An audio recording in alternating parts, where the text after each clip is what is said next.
very respectful of the atomic clock. And so it is 7:30. Good evening, everybody, and welcome to the Town Board of the Town of Ossining work session for Tuesday, May 19th, 2020. Please rise and join me for the Pledge of Allegiance. We'll have our virtual flag up in a moment. And please remain standing for a moment of silence in memory of Evelyn Connie DiBenedetto, who is past Ossining Town Clerk. I pledge allegiance to the flag of the United States of America and to the republic for which it stands, one nation, under God, indivisible, liberty and justice for all. And now our moment of silence.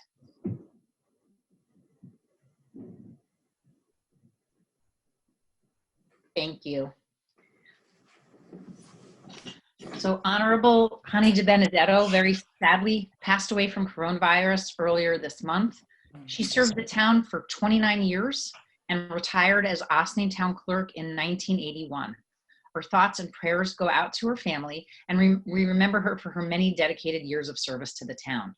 In her obituary, the family asked that in lieu of flowers, donations be made to the Ossining Fire Department, Ossining Food Pantry, or Ossining Volunteer Ambulance Corps. So even in her passing, she's still very much looking out for our community. Thank you so much to her family for having those donations go those ways. And we are very, very sad for this loss. I'm going to start off with a few announcements, and then we'll get into our work session agenda. On Friday last week, New York State saw several regions enter phase 1 of reopening. While we are reminded that this health crisis is far from over, it was very nice to see the reopening plan in action as portions of the state transition from New York pause to New York forward, and case numbers here in our region are being monitored closely. As I've mentioned previously, Ossining is in the Mid-Hudson region, which includes the rest of Westchester County, obviously, Putnam, Rockland, Dutchess, Ulster, Sullivan, and Orange counties. There are 7 key metrics a region must meet to qualify for reopening, and our region has currently met only 5 of the 7 requirements. I think it was 4 early in the week, or it was 5 and then 4, and now we're back at 5. And that's of the 7 requirements. A dashboard showing the status of each metric for our region can be viewed at forward.ny.gov/regional-monitoring-dashboard. Once we meet the criteria, we can begin phase 1, which allows certain types of businesses to resume, including construction, agriculture, and retail, with curbside pickup restrictions. Phase 2 includes professional services, hair salons, retail, and real estate. Phase 3, among others, and there's more details also available on the state website. Phase 3 relates to food services, and phase 4 would open schools and recreation and arts and other leisure activities. There's approximately 2 weeks between each phase to avoid another spike in case numbers and for each region to evaluate how they're doing with the particular phase of reopening. If you believe you qualify for a phase 1 business, I encourage you to visit the forward.ny.gov website to verify if you do in fact qualify, and if so, to access the necessary resources so that you can plan for reopening. Don't expect to just open your doors and get back to business as usual. Absolutely not. You're going to need to implement a business safety plan, which you're going to have to post conspicuously and make it available for inspection in your place of business. Also, you will need to sign an affirmation saying that you will comply with the state regulations for your business. Again, to reiterate, the Mid-Hudson region has not yet reached the metrics for reopening, just to be very clear, but these resources that are available on the New York Forward website are invaluable. You need to plan now for your future opening of your business, so please take a look at all of the resources that are available to you. Since our region is not yet open, we have not really seen a drastic change outside our windows, except for that the flowers are blooming a little bit more.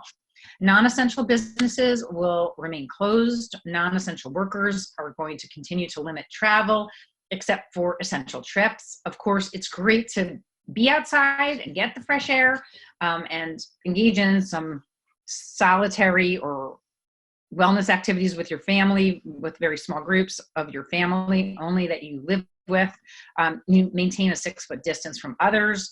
You need to wear masks in public places, even if you think you won't be near another person, because there's a very good chance you will meet up with another person if you're outside anywhere, because people are outside in droves right now because everybody wants to get some fresh air and get outside. So please make sure that you carry a mask with you if you're not planning to actually wear it, so that if you do get close to somebody, you can just kind of quickly put it on. Unlike earlier in the crisis, masks are now available for sale in pharmacies and grocery stores. The town and village received a donation of reusable cloth masks through the county, which are almost depleted. However, we do believe we will be getting in another shipment, at which point we will let businesses know how they can arrange to pick up some of these masks. Due to the increased interest in masks, we rolled out our first hashtag Mask Monday this week on Facebook and Instagram. Each Monday, we encourage residents to share pictures of their homemade masks or instructions for how to make masks or how they made their own masks.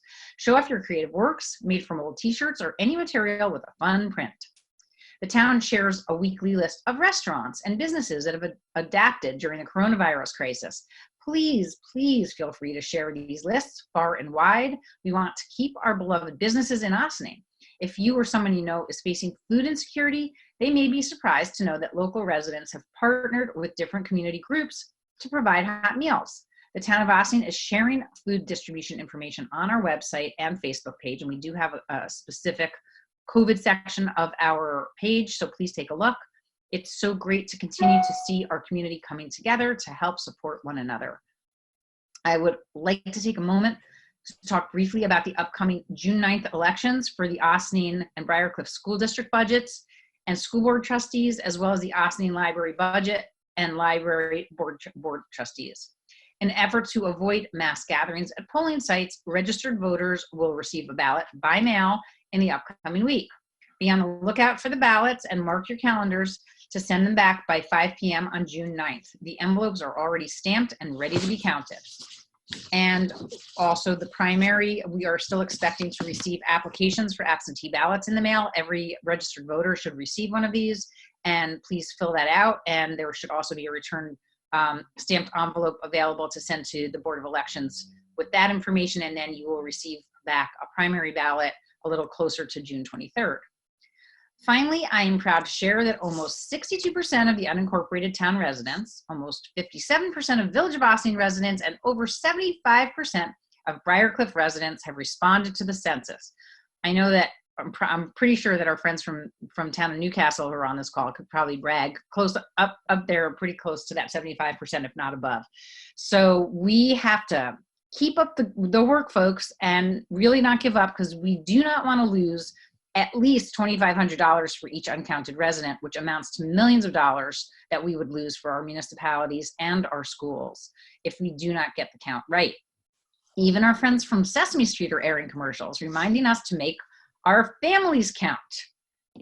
I forget how the count counts, but come on, Victoria, give me some help here. 2, 3. 1, 2. I don't know. He counts like that, right? So you need to get into it. You need to make sure you count all your little kitties, even newborn babies who were born as of April 1st, 2020. We don't want to lose out on any money that our community deserves. So please encourage your friends, your family members, neighbors, and of course your Zoom cocktail buddies to complete their census if they haven't already done so. Memorial Day this year was just announced by the governor today, will be celebrated fairly quietly. There are governors allowing small ceremonies of 10 or under, or I believe car parades are permitted. I believe that both our communities in Ossining and Briarcliff are going to be doing in-person ceremonies. I haven't heard of the car parades yet, and they will be placing wreaths. As of now, I think that that's pretty much going to be it. They're certainly going to try to limit it to those 10. And of course, we want to acknowledge our veterans and all of the servicemen and women who we have lost in service to our country. Your leadership and your dedication to service is understood now more than ever, as we need to come together as individuals for the good of the whole country throughout this pandemic. It's so difficult to have to remain apart from one another at times like these when we normally come together. Once again, our hearts go out to all those we have lost. And in a tiny bit of good news, our town parks department managed to squeeze in the installation of a wash station at our food scrap collection site at Cedar Lane Park last week to make it easier to wash out your bins before taking them home. So nice job, Team Ossining. They also installed an outdoor sink for our community gardeners, and we hope to have the finishing touches on social distancing and sanitary protocols in place so our gardeners can start planting their veggies and flowers real soon. So stay tuned for that. Do any of my board colleagues have any other announcements? And seeing heads shaking in this direction, I believe that's a no. You're going to give a shout out for EMS Week? Thank you. Yes, we are giving a shout out for EMS Week is all this week, and we're so excited that our meal train, which our former town employee Maddie Zahach and our town clerk Sue Donnelly have been so instrumental in putting together meals to go out to OVAC and to Phelps Hospital, which actually also our Mid-Hudson Ambulance District also services some parts of our friends here in the town of Newcastle. So we, this week, we're able to, through the meal train, send lunches to our EMS workers and our volunteers and professional staff. We're so grateful to EMS volunteers and staff this week as we get to recognize all of the great work they do for us. And certainly at this time during this pandemic, we are immensely grateful. Not only have they been helpful in making sure that people get to the hospital when they need to and getting the emergency services that they need, but they've also really been so helpful in giving us some guidance on disinfecting and working with us to get us products that we need to make sure that all of us can be operating safely. So we're very, very grateful to Chief Nick Franzoso and his team at OVAC for all the good work they do. So thank you, Councilwoman Feldman, for reminding me about that. We love you guys. Okay, so up next on our work session agenda, we have some special visitors from our Newcastle neighbors. Mark Lukasik from Tectonic Engineering and Bob Cioli, town engineer for the town of Newcastle, are here with town administrator Jill Shapiro to discuss with us plans for the decommissioning of the Upper Minkle Dam, which is located on property owned by the town of Newcastle. The Upper Minkle Dam is, no surprise, within close proximity to the Lower Minkle Dam, which is actually within the town of Ossening's borders on private property, the Spring Pond condominiums. We have been in close communication with Mark, Bob, and their team as they move forward with their plans to make this dam safer and less impactful to the environment. We are grateful to Supervisor Ivy Poole, who wanted to make sure the decision on decommissioning was something that Ossining had an opportunity to give feedback on, since it would directly impact us, and also for all of Administrator Shapiro's help with organizing this so that we could all have an opportunity to hear about the plans for the decommissioning of the Upper Minkle Dam. We also had an opportunity to discuss with Spring Pond and their engineer plans for upgrading the Lower Minkle Dam, overall making this shared water body safer for surrounding neighborhoods downstream.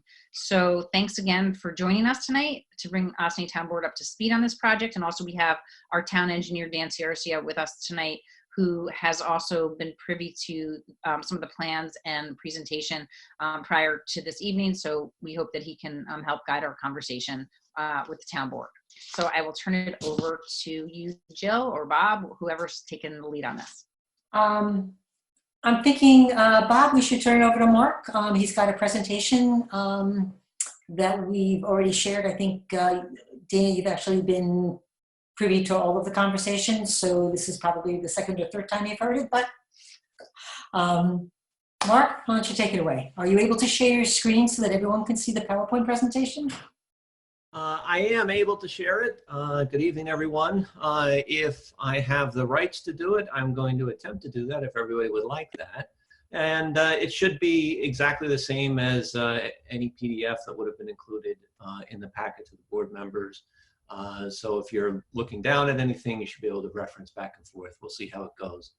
As far as any ground rules, whatnot, I'm really flexible. If anyone wants to pop in with a little question as we're going through this, that's fine. I really don't want to take all your time this evening. I figured something on the order of about 10 minutes or so, 10 to 15 minutes, is about the level of detail that I have.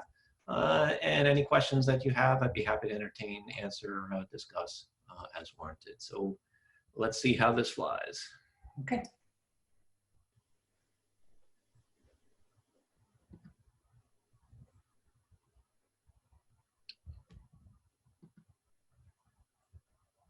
So many questions it's asking me. You should be able to share your screen, but let me know if there's an issue. It's trying.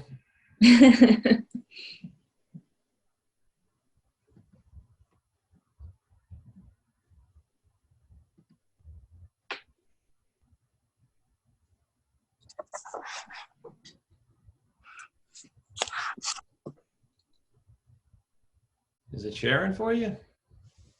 Nope. Doesn't appear to be on my side. Not yet.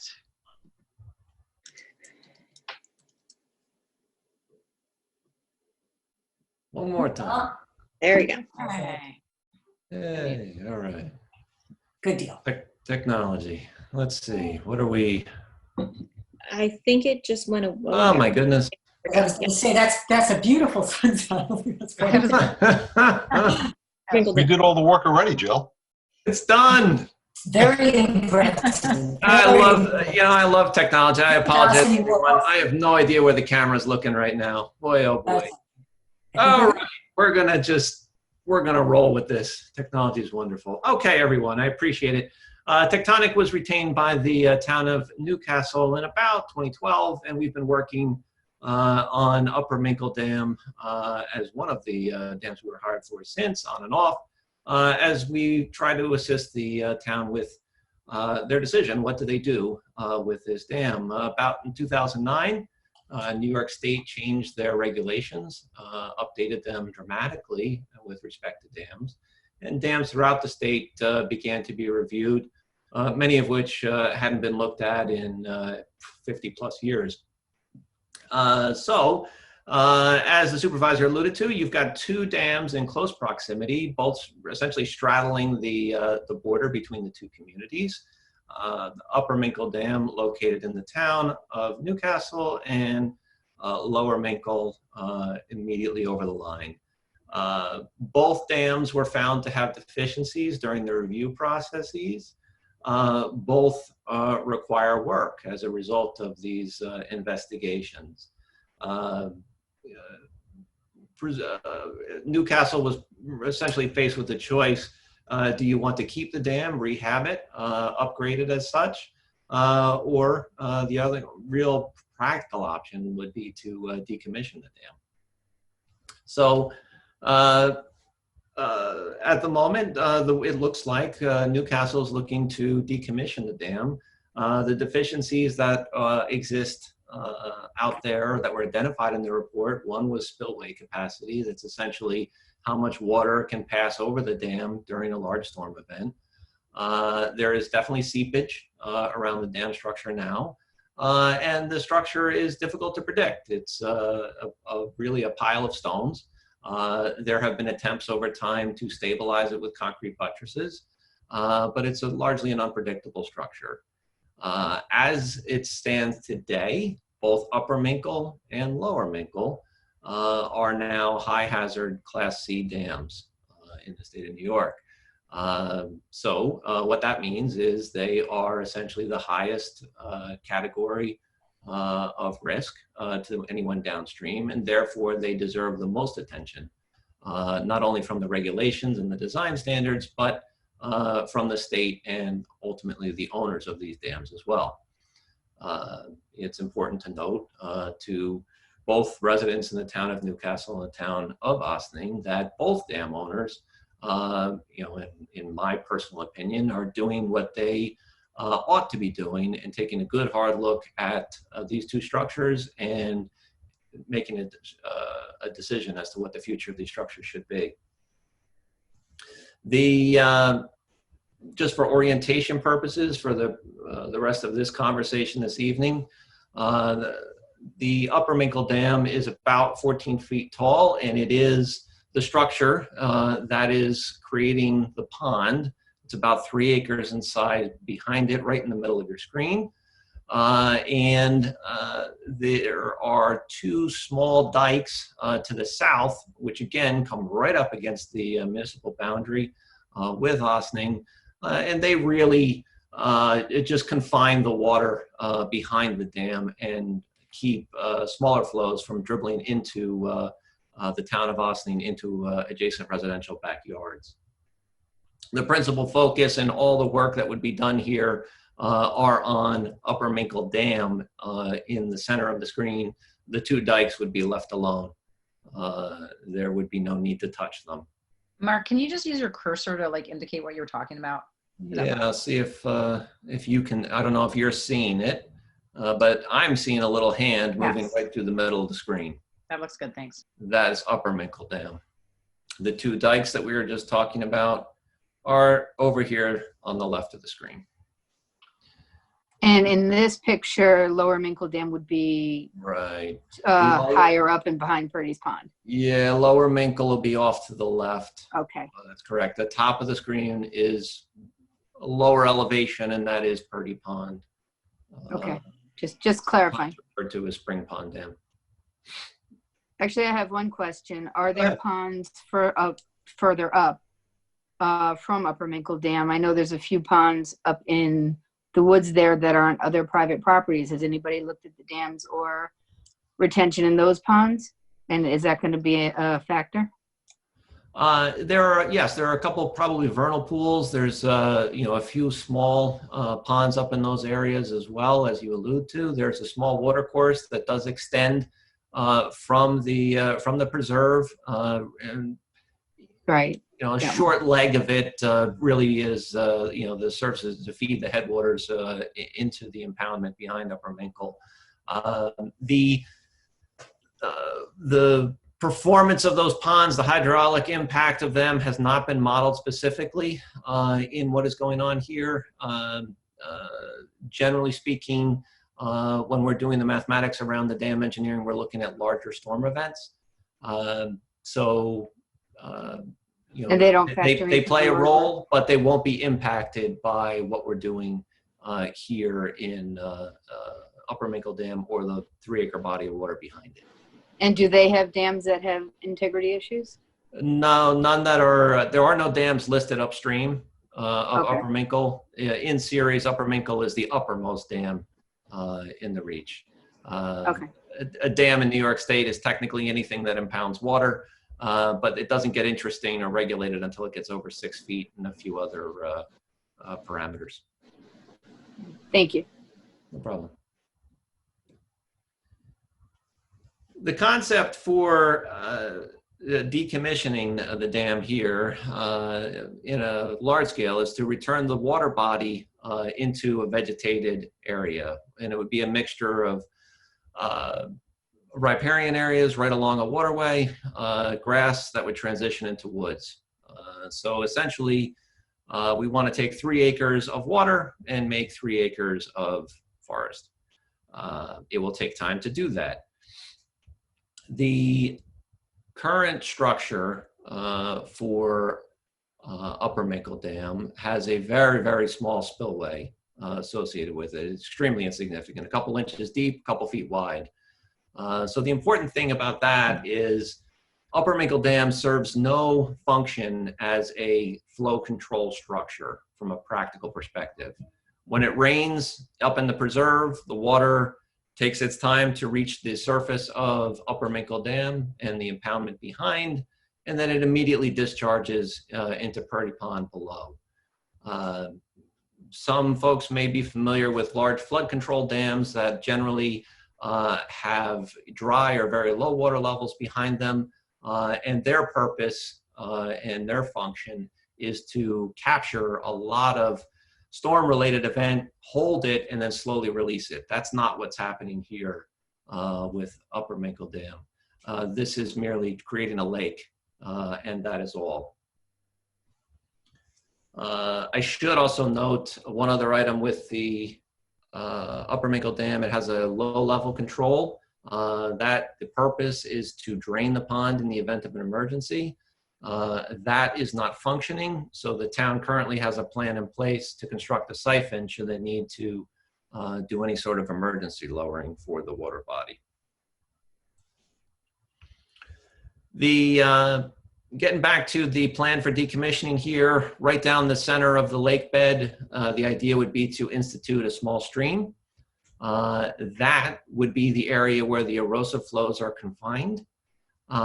If there were a large event, we'd build a small bench, would create essentially a little floodplain that would allow it to handle larger flows in a controlled fashion and move the water again from the inlet to the pond into Purdy Pond below.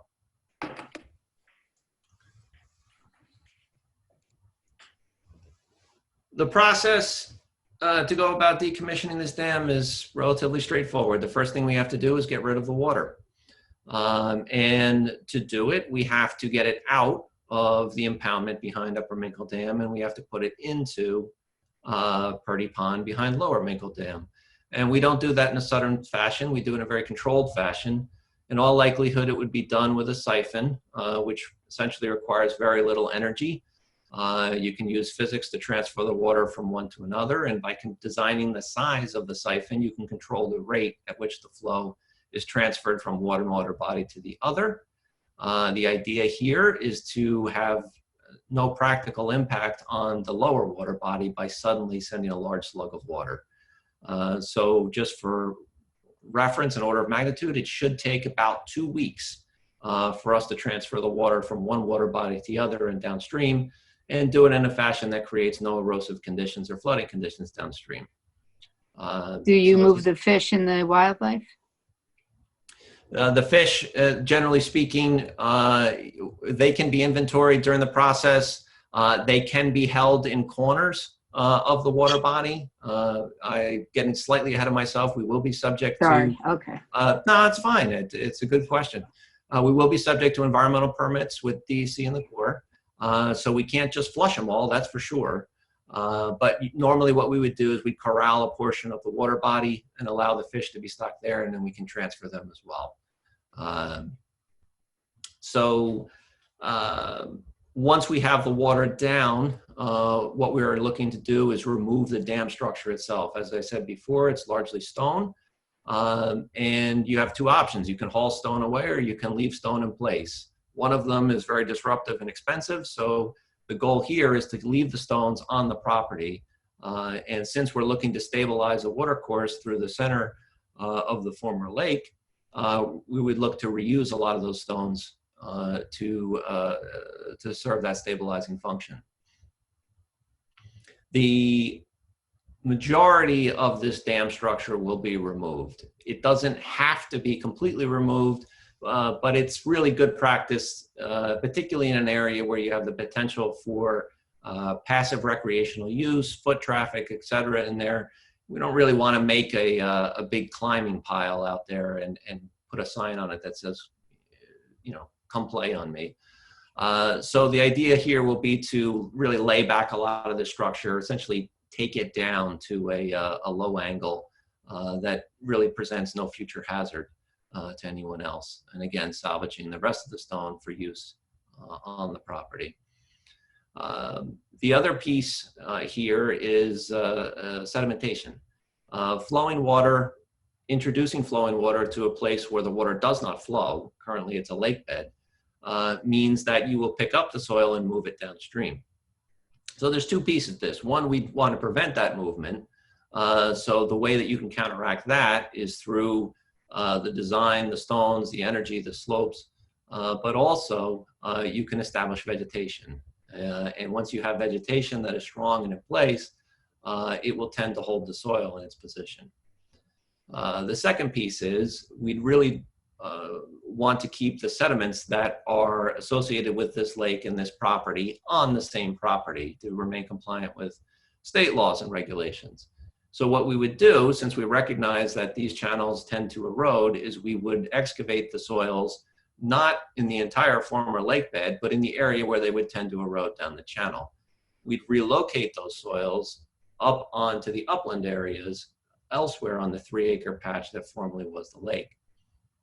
Then we would revegetate those areas as well, essentially keeping the former lake sediments in place on the upland areas away from the erosive velocities and in place underneath the vegetation itself. It's good practice, it's standard practice, and it keeps the downstream community, Spring Pond, town of Ossining, and the downstream residents, even down into the village, from receiving, you know, a turbid discharge or erosive sediments from the former lake bed further downstream.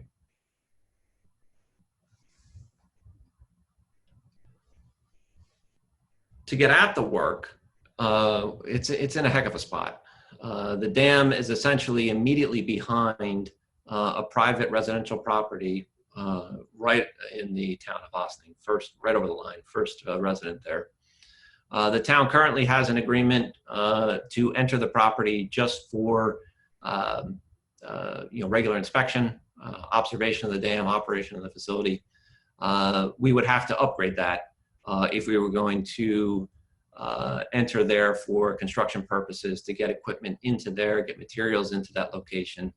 That would have to be negotiated privately with the landowner, and you know, all those negotiations and everything that comes with it, you know, repair of any damage to the property, etc., would all have to be accommodated and sorted out. There may be an option to get into the area through the first property owner in the town of Newcastle. So that will be explored as an option as well. We have also spoken with Spring Pond about the possibility of gaining access through their side. To be honest, that is the least useful option, because it really doesn't get us to a point where we would like to be physically relative to the dam itself. But you know, when you're looking through the alternatives, you try to look at the options that you have available to you. The thing that we like about the approach to this decommissioning, particularly with the reuse of the stones and the control of the sediments, it has great potential to reduce the number of trucks. If we were to landfill all this or otherwise move a lot of this material off the site, that'd be a tremendous number of truck trips. By working within the property, we're really limiting the number of vehicles in and out here to essentially daily workers, just getting in and out of the site, and bringing in equipment and, you know, bringing in trees, vegetation that we have to bring in for planting, you know, the basic raw materials that we need for some of this work. Those are the minimization features that we can do to try to reduce the amount of heavy construction traffic going in and out, not only for Newcastle residents, but Ossining residents as well in the adjoining properties. Excuse me.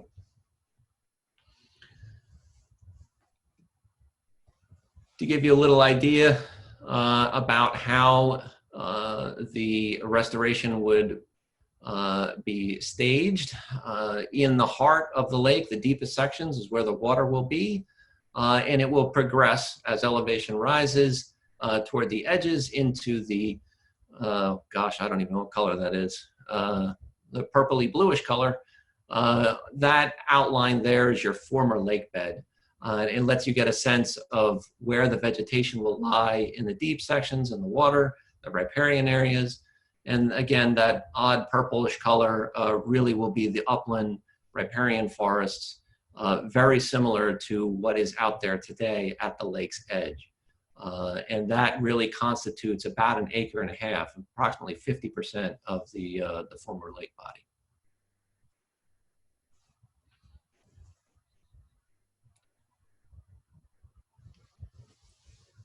What this rendering shows is really the long-term vision.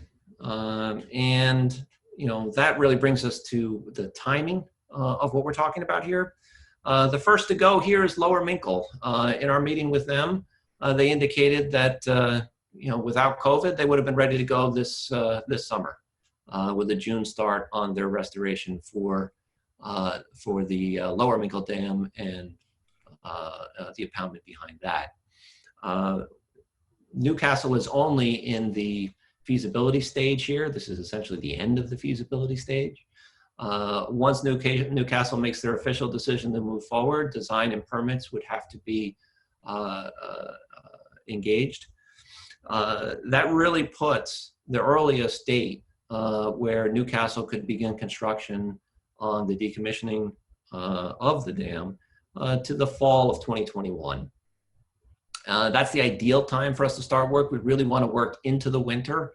That would be preferable from minimizing any disturbances, impacts. It's favorable, the vegetation, the seasons, everything aligns to bring us to what we really want, which is hitting 2021 spring, ideal time to begin establishing vegetation in this 3-acre former lake.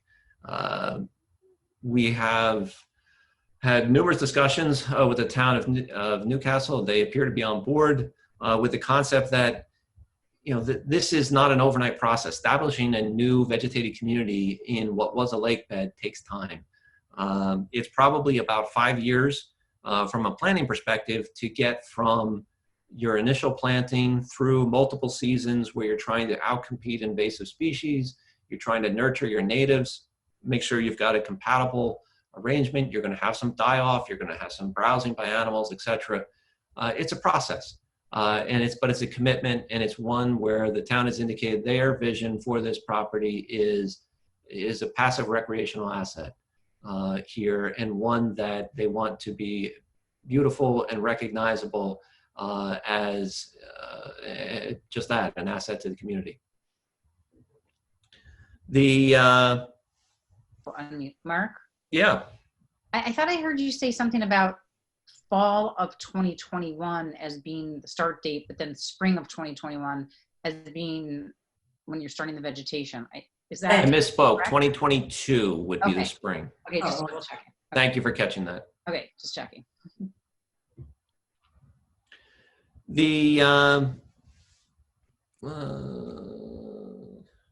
have a little longitudinal profile just kind of showing how things go from the preserve, which is represented by that riparian forest, a couple little micropools, some emergent wetlands, ultimately down to Purdy Pond at the base.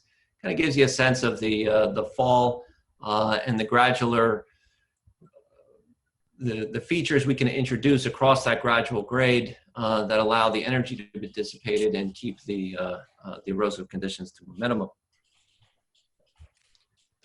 Finally, just cross sections looking the other way, where you can see the shoulders above the floodplains and a little section through the micropools that show you a concept of how it comes together when looking at it in that regard. So I think that covers the general topics I wish to cover here. If there are any questions, we can take that step. So I guess just first of all, let me just ask if Bob or Jill had anything that they wanted to add, or any insight from the Newcastle Town Board, any further discussion that you wanted to.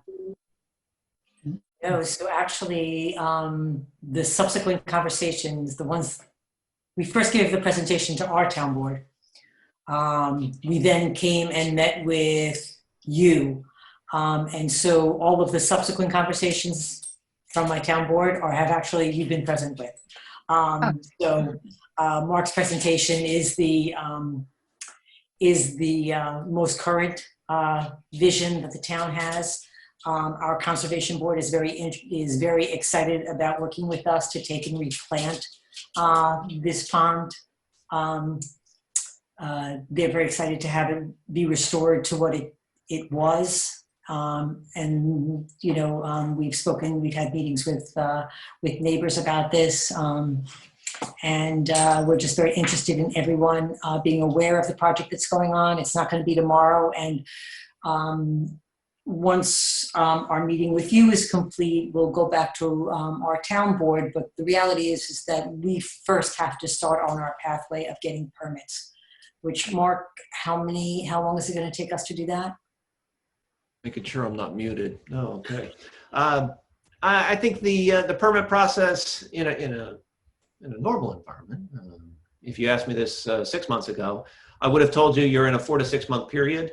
You know, between getting the the Corps and the DEC through their reviews, approvals, mitigation plans, etc. It's probably going to take a little bit longer than that. Yeah. So we have a ways to go. Okay.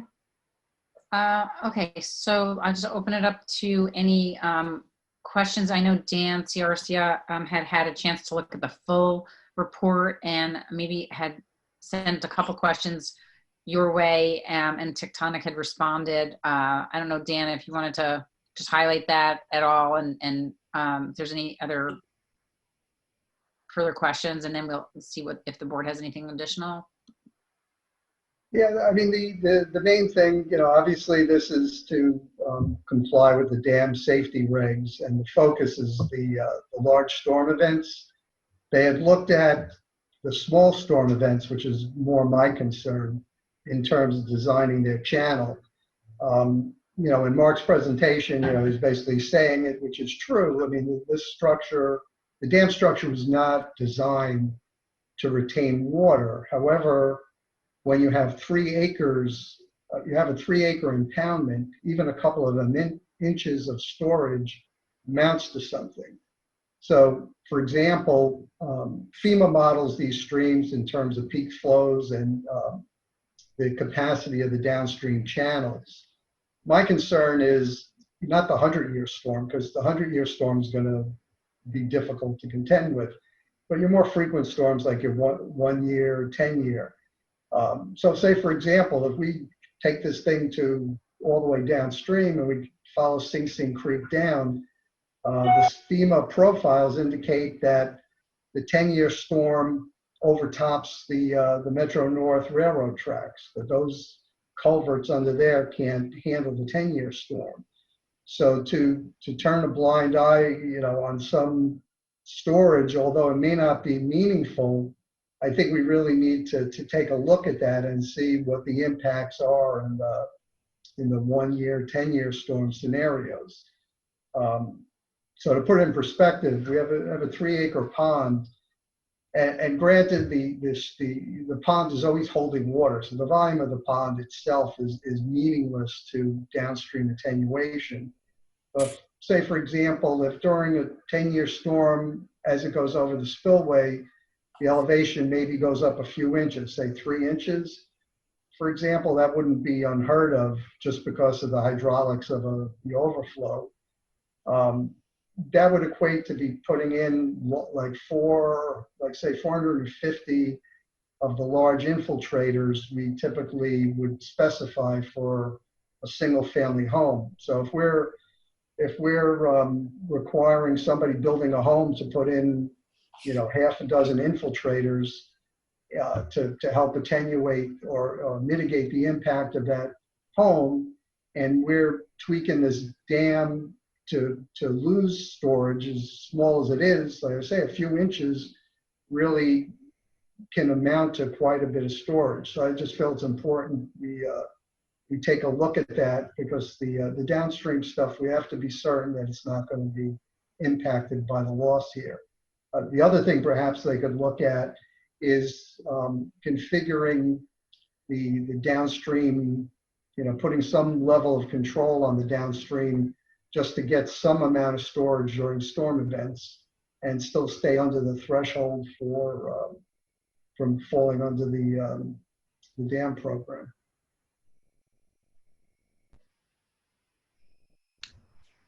Those are 2 very good points. If I can, I'll elaborate briefly on how we intend to address. You're right. To consider the town's goal here is to decommission the dam. They are not, the cost for compliance for a high hazard dam, which is really the only other option, is extreme. Decommissioning means this structure, as it exists now, has to be changed in such a way that it no longer can impound a foot of water. That effectively means you're removing, the entire structure. But to your point, it does mean that we can still keep essentially a small weir projecting in from the sides to control that flow, and we can try to, hold 0.99 feet rather than 1. And that happens to be the one of the tuning elements that we can do and most likely would do. The micro pools, the work that we do channel-wise will have, an effect on the attenuation of the flow and will play a role. We can hold a little bit of water in there, but by and large, I think your perspective is probably closer to it. I think there'll be speed bumps, but I think the real question lies on the surface of Purdy Pond, and that's where the opportunity is to demonstrate compliance and to check for impacts. The Lower Minkle Dam was Schnabel is the engineering firm that's working for the Spring Pond Homeowners Association. They have completed their permit process with the DEC. They confirmed that when they did their analysis, when they obtained their permits, they assumed that Upper Minkle Dam would be standing in that analysis. What that means is when we propose to decommission this, the town has to check that there are no adverse impacts to the spillway performance and the downstream stability below Lower Minkle Dam. So that will be, purview of dam safety and Region 3. In addition, to make sure that that doesn't happen. It requires the computation that you're alluding to. We do have to show how much water we will increase, what that delta is, if the dam were to stand, if the dam were to be removed, and then we have to mitigate if we show any impact in that area, particularly an adverse one downstream. So I'm not intending to sweep it under the rug, and I don't think the DEC is going to allow it to sweep it under the rug either. It's going to be some math, and there's going to be an answer. And if the math says it has to be mitigated, then it will be mitigated. Okay, it wasn't touched on in the report that we had received, so I just wanted to raise it. So. Glad to clarify it. Okay, thanks for that. Sounds like sound information. Let me just turn to the town board. I'm gonna just ask Councilwoman Feldman if you have, since you grew up in this area, I know that you have a particular affinity for it. And if you wanted to just ask any questions, I don't know if you have any specific questions or if they were all answered.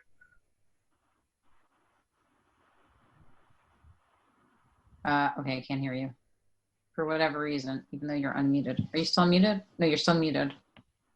There we go. Sorry. That's okay. It sounds like Joe was saying that they have an environmental vegetation.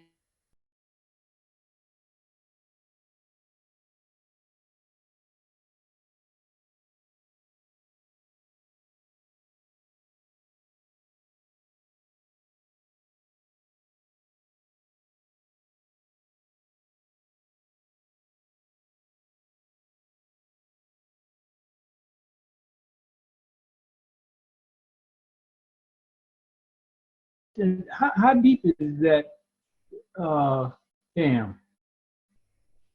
About 10 feet depth of the water right now. Is that, is it 10 feet, all the time? Is that the usual range, or is it dependent on the weather? Definitely. It leaks. So if we go for a period of time where there's, the summertime, a lot of dry weather, hot weather, the water level can drop quite a bit. I don't have exact numbers in front of me, but I know we can see a couple feet of the upstream face of the dam. So that's the order of magnitude of what tectonics witnessed. Okay, well, this is the top part we're talking about now, right? That's correct. Now, well, what about the lower part? That has to be dug out and filled in, or what do you got to do? No, right now the downstream face, if you were to stand below this dam and look up, it's about 14 feet tall. And that area would stay largely as it is now. You're looking at about 30-foot distance between the toe of the dam and the edge of Purdy Pond, the body of water behind Lower Minkle Dam. So that's a short stretch now, which is largely forest litter, a small little spot for some water to trickle.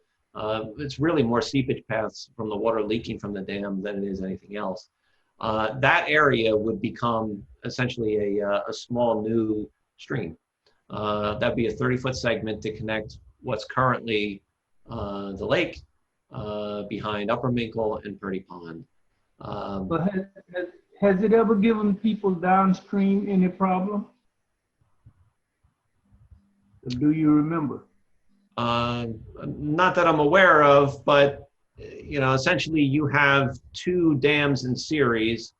Upper Minkle is almost immediately on top of the Lower Minkle Lake, right below it. I'm not aware of any, prior damage, failure, anything like that, partial failure for Upper Minkle Dam. The only thing that we've noticed that's obvious and evident out there is at one point the stones must have moved, somebody must have seen it, and they said, we will add a series of concrete buttresses to it. So somebody saw something, did something to mitigate it, and it's been holding that way since they were constructed. Okay, thank you so much. Okay. Councilman Meyer, do you have any questions? No, I don't. Thank you. All right. Okay, and I'll just ask our council, Adana, if you have any comments or any suggestions for anything else. If not, I think that No. if you can just take into account some of the questions that came up, I don't know, maybe feed them back to your board, and maybe they'll be part of your next phase, which again, I'm not exactly clear what the exact next step is, except for I think you said permitting. I mean, I guess the board would have to approve the decommissioning first, and then you would go into the permitting process. And I know that you did say that I guess that's where the DEC would weigh in on all of these different aspects that you were discussing with Dan and, also Councilman Feldman. Exactly. I have one more question, Dana. Sure. The 30-foot stream between the decommissioned dam and the Purdy's Pond, is that something Newcastle is going to be landscaping and stabilizing, or is that just going to be left to, that's part of your project, right? That stretch will still be in the town of Newcastle. It will be indistinguishable from the channel in the bottom of the lake and what leads to Purdy Pond. It just doesn't happen to exist today, and it's outside the footprint of the pond. I went and looked. Okay, so you'll stabilize it, plant it, and make it pretty. Great, thank you. Absolutely. Okay, I want to just thank you so much for taking the time for this third presentation. Thanks for inviting us. Really appreciate it, and again, thanks out to your supervisor and your board for taking the time to be concerned about their neighbors and our input. We really appreciate that very much. Thank Thank you. you all for your input. Have a great night. Hey, good night. Okay. Thank you. Thank you, Mark. Thanks, Bob. Thank you, Jill. Bye-bye, Dana. Bye-bye. Yeah. Thanks again. Bye, Bob. Thanks, Mark. Bye, Mark. Thanks, Mark. Bye-bye. Thanks, Jill. Okay. Okay, so next up for us, we wanted to talk about, I hope I'm on the right page here, as I mentioned earlier, as we're looking at the New York Forward, we're starting to make plans for what happens when reopening starts to occur in the various phases. Even though we were never really closed, we've been closed to the public. We haven't been closed for business, but we need to take a look at our operations and how they need to change and segue into this new normal. So our we've been considering our municipal operations, which are essential, through this crisis, but are limited staffing that have actually been either in the office or not working at all, in case of the courts for a long time. In an effort to protect our staff and visitors from potential exposure to the coronavirus, we made the decision early on, in conjunction with the village, to close the buildings to the public. We've also had many of our part-time staff members who are non-essential not report to work, and many of our full-time office staff members have been able to work very efficiently, I will say, from home, ensuring that most, if not all, of our departmental operations have remained accessible to the public remotely. So again, as the region is likely not that far off from phase one of reopening, many of our departments will need to react accordingly to allow for the business of our community to continue. So for example, in phase one, construction starts back up, and that means that we know we're going to be seeing more business in our building department. So we need to figure out how we can adapt our building department to make sure that they can safely issue building permits, inspect work sites, and serve the needs of the public. At the same time, we know that the state is requiring that phase one businesses establish workplace safety plans, which must be conspicuously posted, as I mentioned earlier, and available for inspection. Although we do not yet have a final version of a plan for our town operations, I wanted to take the opportunity tonight to share with the board and the community our progress to that goal. And we have been working with and meeting with all of our department heads and members of departments who are key members of those departments to make sure that we're accounting for all of the needs. So we have a little bit of a presentation that Victoria Caffarelli, our budget officer, put together for us to take a look at how we're doing, what are the kinds of things that we're talking about. And Victoria, if you want to just sort of take us through that a little bit. Very bright on my side right now. Okay, so we, as Supervisor said, we met with assembled like a team of relevant staff members from our different departments. So that includes many of our department heads, but also some other members of our departments that really play a key role in our operations, including representing our two unions, the Teamsters and CSEA. So we started our meeting last week talking primarily about risks, doing a little bit of a risk assessment. First off, thinking about using a guiding document from our Labor Council, which is Bon Shonik. And so starting with questions, thinking about how are our operations impacted by restrictions that have been placed upon us and other entities by federal, state, and local executive orders. So as Supervisor mentioned, we have not really been closed down per se by any executive orders, but we are impacted by the change of reopening and how phase one will look and what sorts of industries will need our services. So again, like the building department and construction. Then thinking about our workplace specifically and where we have places of risk. How and where is transmission most likely in our different workplaces? So that's primarily where staff are in close contact with one another, or staff may be in close contact with the public. Right now our offices remain closed to the public and will likely remain that way for some time, but we still have our employees that need to eat lunch when they're at work. So there are lunchrooms, we have conference rooms, we have locker rooms, and also we use shared equipment. In our offices we share copiers, in the highway department they share different machines, and Parks Department they share grass cutters and things like that. So lawnmowers. So these are these different areas of risk that we need to identify. I don't know why this doesn't okay, there we go. Then we went into identifying some specific actions that we might want to consider taking. And of course, this for us is largely in conjunction with the Village of Ossining, because so many of our operations are located within village buildings. So the guiding document we use to kind of help us along breaks it down into different categories to consider. So first is social distancing. How can we social distance in our offices? Some of our offices, we have employees that work within very close proximity to one another. So we need to consider possibly rearranging the furniture in some of those areas. Again, establishing protocol for some of the shared equipment in our different offices. then specifically thinking about engineering controls or physical changes we might need to make to our offices.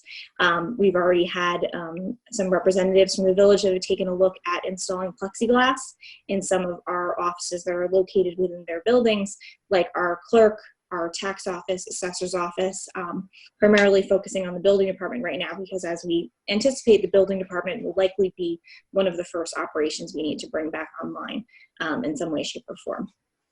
Also, perhaps some other physical improvements to limit objects that are high touch, like our door handles. How can we change some of our doors so people don't have to use the door handle so much? Some of our offices, like the clerk's office, who's been, our clerk has been there pretty much every day. If people do show up to our building, even though we're closed, it would be helpful if they had some sort of intercom or video intercom to interact with somebody. Same in our building department, or not our building department, our highway department, and Dale Cemetery. There is staff there on occasion, and it's important to be able to, if somebody comes to the door, they might be there with a delivery or need direction to some certain area of the cemetery, so there might be some way to interact with those people without necessarily having to go to the door, open up the door, or talk to somebody in person. We've also asked our departments to evaluate the operations that they have been able to do efficiently from home. Or perhaps if there are areas that they haven't been able to do, why is that so? Are there certain things we can put into place so that perhaps some employees could continue to work from home and remain efficient and effective at their jobs? We've been working closely with the village on cleaning and disinfecting all of our buildings. We have been using shared equipment with OVAC, which produces hypochlorous acid, which is a cleaning product that's been very effective in preventing spread of bacteria and virus, and we've been using it thus far, and we will continue to use it. So we need to make sure we have established protocols for how frequently those offices are cleaned and noting when those are cleaned, so that our employees and perhaps public, when they do come in, they know when that area was last cleaned. We're also considering some health screenings or health monitoring or hygiene protocols for our employees that might include temperature taking or reporting certain questions. How are you feeling today? Have you had flu-like symptoms? That sort of thing, before reporting physically to work. Also through Westchester County, they have been able to offer antibody testing for first responders and are now also offering it for essential employees. So we are going to look to get some of our essential employees, like our highway department, parks department, senior nutrition program staff, to receive antibody testing. Of course, there's we don't know exactly what that means quite yet, if that means that somebody is immune to the virus or it simply means that they have been infected by the virus. So, we're continuing to monitor that, but we appreciate that the county has been able to offer that for our essential workers as well. I just want to add, sure. I think it's all employees at this point. So, and any employees in the town, and also our town board is also can get antibody testing now. Oh, okay. If they answer the phone. Oh, well, I think we might have some other avenues to coordinate that for our employees. So we'll work on that. That's what we're supposed to do. So, okay. Yeah. Then also for evaluating business travel, for most of us, we do attend conferences or trainings. A lot of those have been moved online or to remote conferences, but we do still have staff that need to go to stores and purchase materials and service equipment. And so that's business travel for them. So we need to evaluate how they can perhaps limit those trips or take advantage of some of these curbside pickup options that are available to the general public in most of these retail establishments. Then considering, most importantly, our interaction with the public. If we are going to reopen our buildings to the public, is it going to be by appointment only? We've considered also having screeners or greeters at each building to help direct people to where they need to go so that they're not just wandering the building. Also perhaps, evaluating their health to make sure that they do not have a fever or have not been experiencing symptoms or been exposed to the virus. We're also considering drop boxes, some of our locations. I know that came up, it's come up for our building department. There's been an interest in doing that so people can drop off plans or other large, applications that they might not be able to submit effectively online. Then finally, discussing flexibility for our employees. As you might know, the Federal Department of Labor has issued some new leave opportunities for all employees. So this is not just for our full-time employees. This is also to part-time employees, and that is true of everybody. So anybody that's listening, that your employer should be able to provide you with these leave opportunities. If you have a child at home you need to care for, or you have a family member that's sick you need to care for, or you yourself have experienced symptoms and are seeking a diagnosis or test result, there are leave opportunities available. And so we need to make sure that that is effectively communicated to our employees. We have, of course, complied with all the posting requirements, but making sure that people know that these options are available to them if they need to avail themselves of them. So these are some examples, like the supervisor said, we're still formalizing some of these items and also putting together a list of items that we are going to be requesting that the Village of Ossining either assist us with or identify how we might move forward with it, since a lot of our buildings are village-owned buildings and we are tenants in those buildings, to make sure that we can address these items. And I just wanted to also just mention that I think, was it yesterday? I can't even remember, the days fly by. Victoria and Dale Brennan and myself met with FEMA, because FEMA will supposedly be, and we never, we don't believe it until we see it, be funding COVID-related expenses. So certain types of expenses are approved, and certain, maybe if any of these things become permanent, they may prorate the amount that they give us for a certain amount of time. It's not only equipment and infrastructure, it could also be personnel and overtime and things like of that nature that are directly related to protecting public health and safety. So, whether we need to put up signs or sanitize equipment or whatever it is, I mentioned this week, was it this week or last week, the Parks Department installed a sink outdoors for our community garden, and something that we were planning to do anyway, which was this little wash station for the food scraps. But some of that would be eligible for FEMA reimbursement, we believe. It's a permanent structure, so it may not be all reimbursable, but we could make a case for having to put it out there and not having needed it in the past before this came up. We also have been talking about putting sanitizing or Purell stations or whatever at our parks, at a variety of places where there's, whether it's our ball fields, our playgrounds, our courts, etc., where we anticipate at some point in phase 4 they'll be open again. We are trying to figure out what the best route to success to make sure that we can keep those spaces as clean as possible and reduce the risk of spread to the best of our ability. So those are also part of our workplace safety plan as we start seeing the phases evolve over the next few months. Okay, I'm done with that. Yeah, so those are, like I said, some examples of things that we're evaluating, but certainly when we have a more formal plan in place, we will have to post it conspicuously for our employees, and also as we start to perhaps allow the public or people in for meetings to make that available to everybody. So just one more thing I want to mention. I had a late in the day conversation today with the village that they had already done a walkthrough at the Armory to look at the 2 building departments there, as well as their DPW, and already are planning to install plexiglass in the near future as soon as they can get that that work approved and purchase orders issued, etc. So I do believe that we will be asked to pay for portions of that work, and we may have other areas that we need to, again, limit exposure, whether it's installing cubicle like separators between work stations that are not necessarily plexiglass. We will be putting those in place as well. Also making sure that we have things like gloves and masks, etc., provided for our staff. Mm-hmm. Okay. Okay.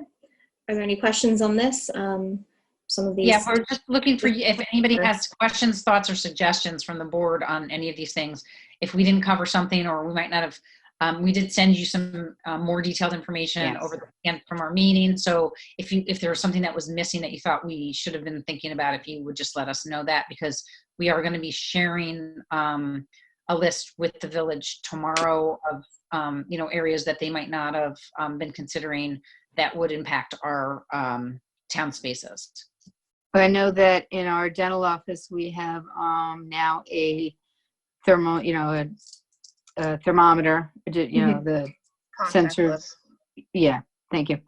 And they have a sign in with, desanitized pens on one side, and people sign the paper saying that I do not have a cough, we verify they don't have a fever.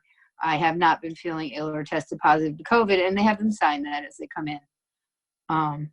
I don't know that we need to necessarily do that, but maybe at first you want to do that. But there's a screening person in the beginning, like before they actually get into the office. Yes, and the village had mentioned that at prior meetings that they were looking into at least initially, I don't know how long it's going to be in place, putting in place greeters at the building. So that's another question I don't know that we have an answer to at this moment. That's something that they definitely talked about. Will you be doing like a visitor log so you could do contact tracing if someone Right. is testing positive? That Yeah. is required. That's yes. why we're doing that. Yeah. Yeah. That's 100% required, is to have logs and keep track of all of our departments, who's been in. So that will be part of our plan.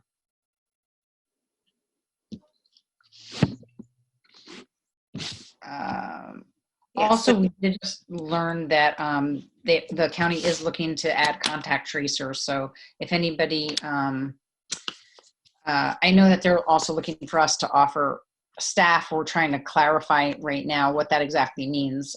We didn't get an answer yet, but we did just get a late in the day email from the county that they were looking for municipalities to possibly help out with contact tracing. So we'll see what that means. And let you know more. Are they paying these people?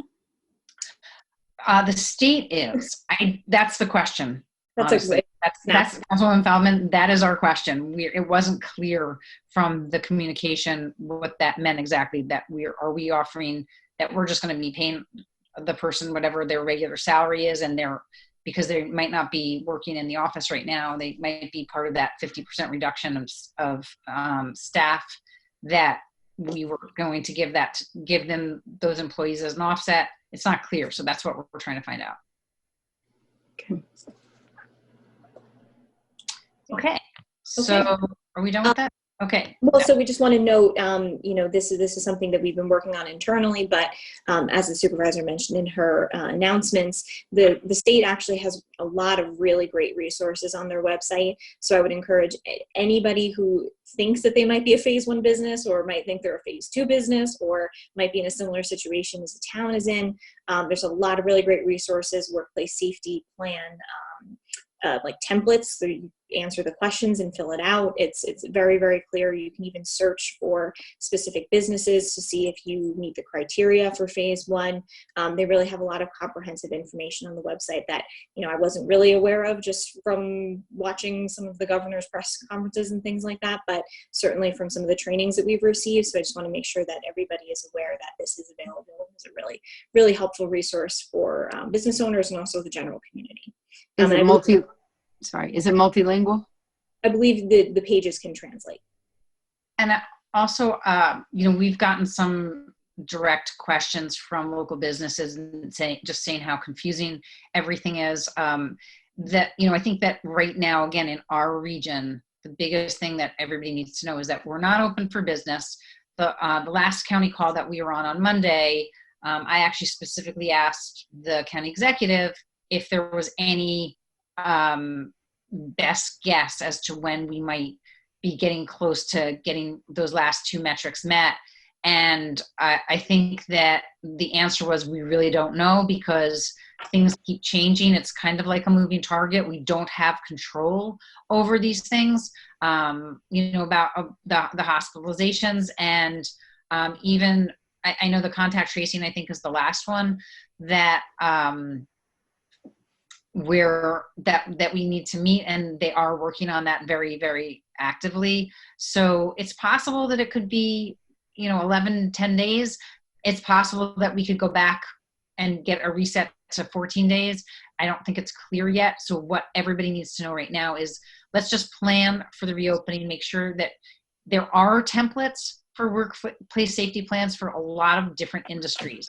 But as was mentioned on our training the other day, you can't just print it out and post it. You actually have to go and do the work and think about your own workplace and what it entails, because you may need to make specific changes, and you may, before you affirm that you're going to be, send in your affirmation letter, you need to really make sure that you know what you're signing, and that if you are inspected at all, that you have in place what you said you would, and that you're making a safer environment and making sure that you're going to reduce spread. I also just want to note, I believe on that website as well, there's a place for people to submit complaints as well. If they see a business or their employer is not following the guidelines, that you can submit a complaint directly to the state for those businesses. So I think that's important to note as well. All right. So I think, are we moving now into an update on summer events for 2020? Dana, could you just remind me which metrics we haven't met, the hospitalizations and the contact tracing? Is it the deaths? I think it's the deaths. I think it's the in hospitals, or the average number of deaths. I think they changed it to like an either or now. So it's either how many hospital deaths, or how many of the rolling average last 3 days of total deaths. Yeah, like the net change in average deaths. Those are the two. It's either or, and the contact. But the other metric we don't meet is the contact tracers. That has not been fully deployed in accordance with, whatever. Thank you. Okay, so next up, we're talking a little bit more about our summer 2020 events. Last week we had, was it last week or this week? Last week we had a stakeholders meeting with the Austin Chamber of Commerce, Mike and Marion Risco, who have been curating our concert series. The Chamber's been curating our Food Truck Fridays, and Sing Sing Kill Brewery, who had been on board to curate our beverage offerings this summer. So we're continuing to see how can we adapt our summer events at Lewis Engle Park, or virtually at Lewis Engle Park, not actually there, for summer 2020.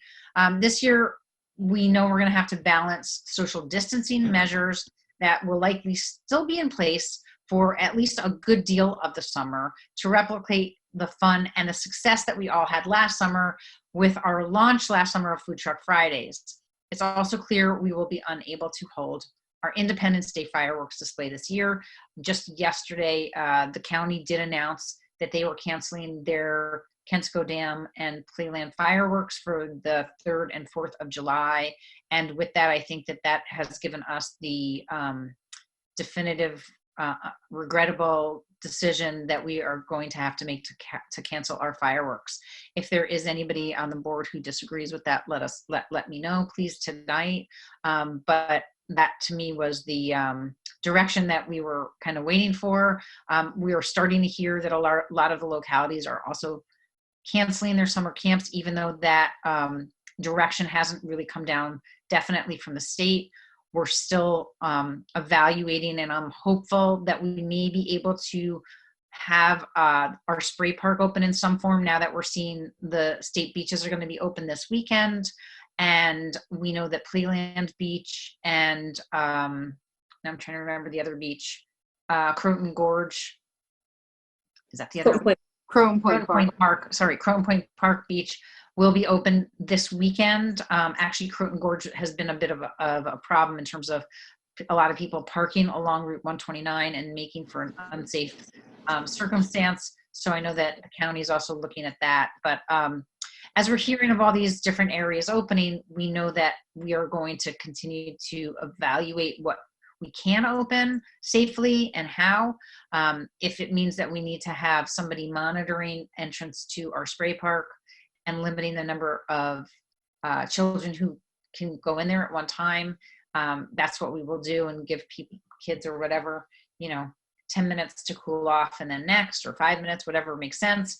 And then we're going to carefully evaluate that. Right now, water parks are the spray park would be considered a water park, and therefore it's not currently open. But again, things are changing as we speak. We're hoping that we can come up with some fun and creative ways for people to stay in their homes or their backyards or their balconies or decks, so that they can still have an opportunity for social distancing, and venues when we reach phase 3 and 4 to actually host some sort of event virtually again. So maybe we have screens up in some of our restaurants that may be able to be open to a smaller groups of people or smaller patrons, but still be able to have something. So what we talked about is the potential of scheduling 4 virtual concerts in July, featuring local musicians and potentially local businesses, where we may have a restaurant or 2 actually sponsor or be the featured business for that particular concert. We would look for local musicians who can be in one house. So maybe, again, we're looking at, I'm just throwing out some names of some of our favorites that we haven't actually reached out to yet, but KJ, the Riscos, some of our Norm Dodge. Right. Norm Dodge, exactly, who actually are able to do 1 or 2 musicians from their home with their family, and we could be able to broadcast, or whatever you call it, cast, display on a screen through some kind of technology, some sort of concert, and then feature one of our local businesses or a couple of the local businesses, and direct people to please consider ordering in. Or when we get to the places where they're open, they might be able to simulcast the concert on their screens at the venue, so people could feel like they were part of something bigger. So that's what we came up with so far. We also had somebody join us, Nate Koch, who has recently moved to town of Ossining, who was interested in potentially producing drive-in movie option. So we had some conversations about how we might be able to make a drive-in possibly using one of our parks, and not probably Engle Park.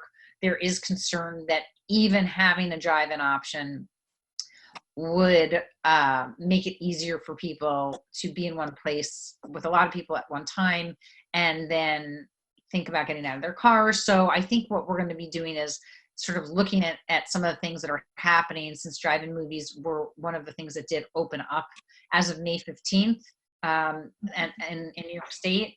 We're going to see how some of those are working around, and see if there's a possibility that we could identify a park such as Cedar Lane Park, probably, where we might be able to have a drive-in location. That big field, the football field, where we have parking for our first is a possibility that we have discussed. So we're going to, there were already some sponsors and some food trucks that had signed up. We've been talking about what makes the most sense for them. Some of them are interested in remaining sponsors if they can sponsor something that's significant that would still get out there to the public. And I'm sure some of them would be interested in sponsoring something for next year when it will be live. And then I talked a little bit about just engaging local venues with phase 3 and phase 4 of reopening. That was something that was mentioned particularly by Sinks and Kill Brewery, because they do have a great sound system and a great screen, and they would love to be able to either host or be providing a showcase for some of the artists that would be performing, if not live, then on a screen, but having people, again, at their venue. So these are the conversations we've been having. We're getting a little bit closer to having some at least preliminary plan in place. The Riscos are going to help us find the right fit for musicians, I think, for the first 4 concerts. And then we talked about possibly expanding it if, in fact, we have to continue to do that for later in the summer. We're planning to give a rain check to all of our bands that we had planned to sign contracts with for this summer, and give them a rain check for next summer. That's about where we're at. Question. Comment? Yes.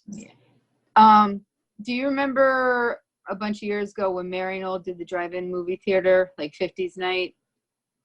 I do not think I went to It that. was hugely popular, and what they did, they had a concession stand, but mostly they had like girls on roller skates going to the cars and ordering and not letting, so and conceivably you could have a food person, you know, masked and not letting anybody get out of their car, but only to have them, you know, have a waiter come up to your car with whatever. Yes. And That you was know, absolutely- the problem would be the porta potty. But I think Cedar Lane Park is a great venue for that, except for you'd have to figure out how, with no signal, you know, could people get it on their phones?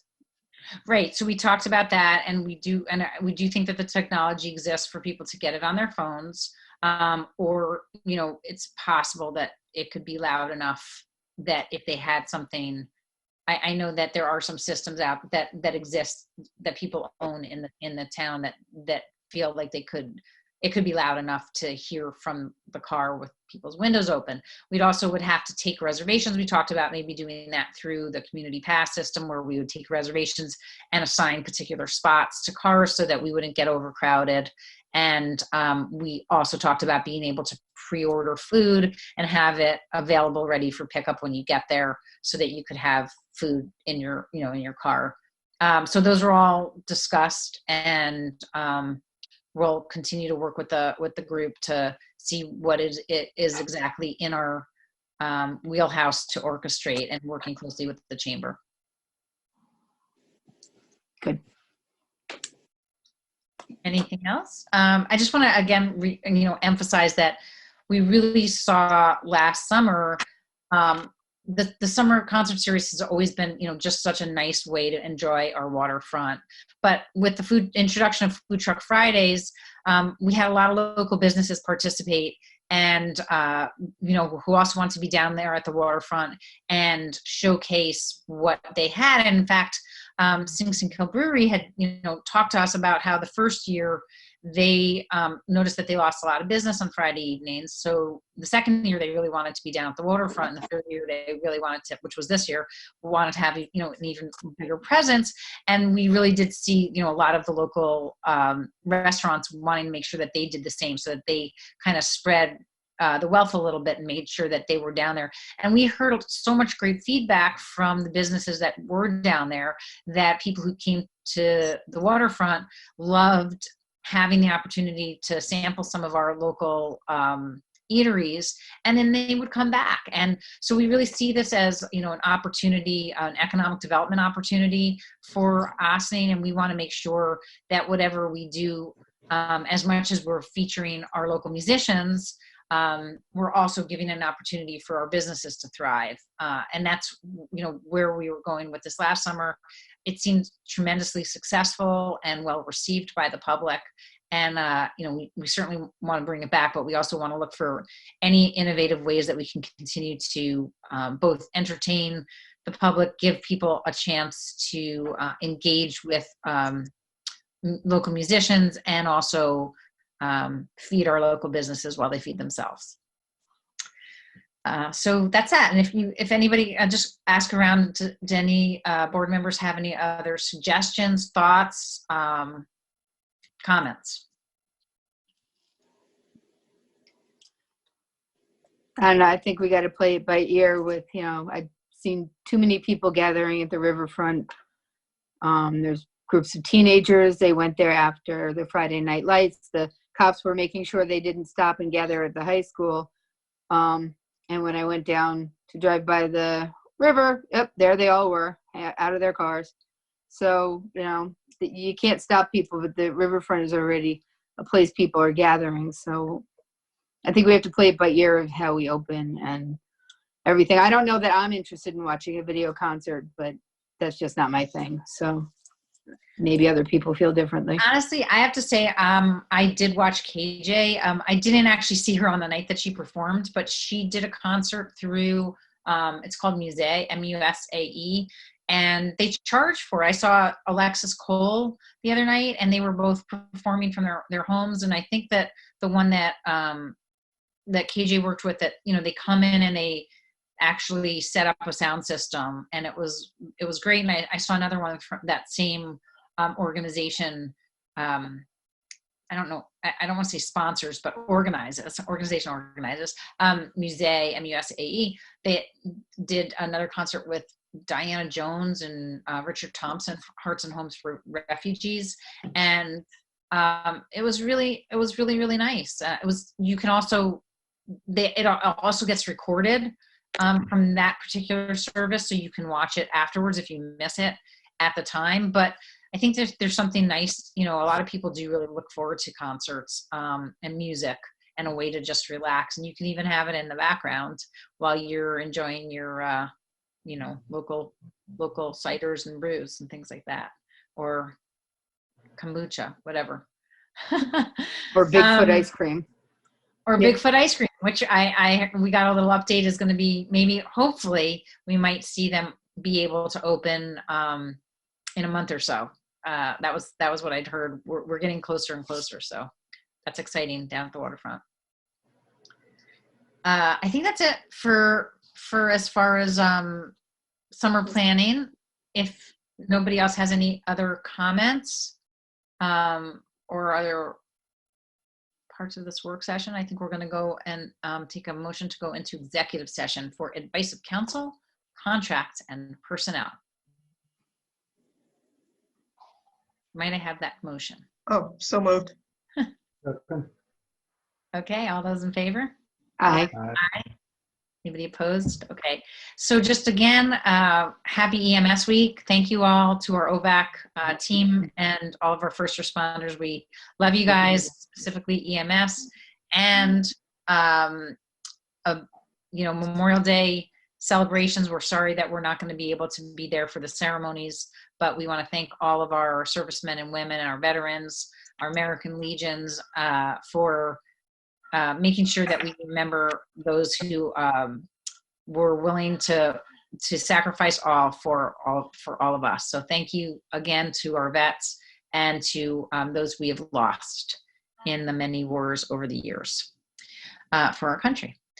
I took that motion, so I want to just thank everybody and wish you a long weekend. Just to remind you that the town will be not operational on Monday on Memorial Day, so we'll see you back on Tuesday, and we will be back with our work session. It's a work session? No, it's a regular meeting. A regular meeting next Tuesday, May 26th. I was going to say, I didn't think we usually have 2 work sessions in a row. And it's not a fifth Tuesday? Are you sure? It is not a 5th Tuesday. There is one in June. So. praying for a 5th Tuesday. It seems like the longest month. No, but it goes so fast and it takes so long, all at the same time. Anyway, we will see you all next Tuesday right here on the same Zoom channel. Thanks, everybody, and have a great week. Right. Night. Right.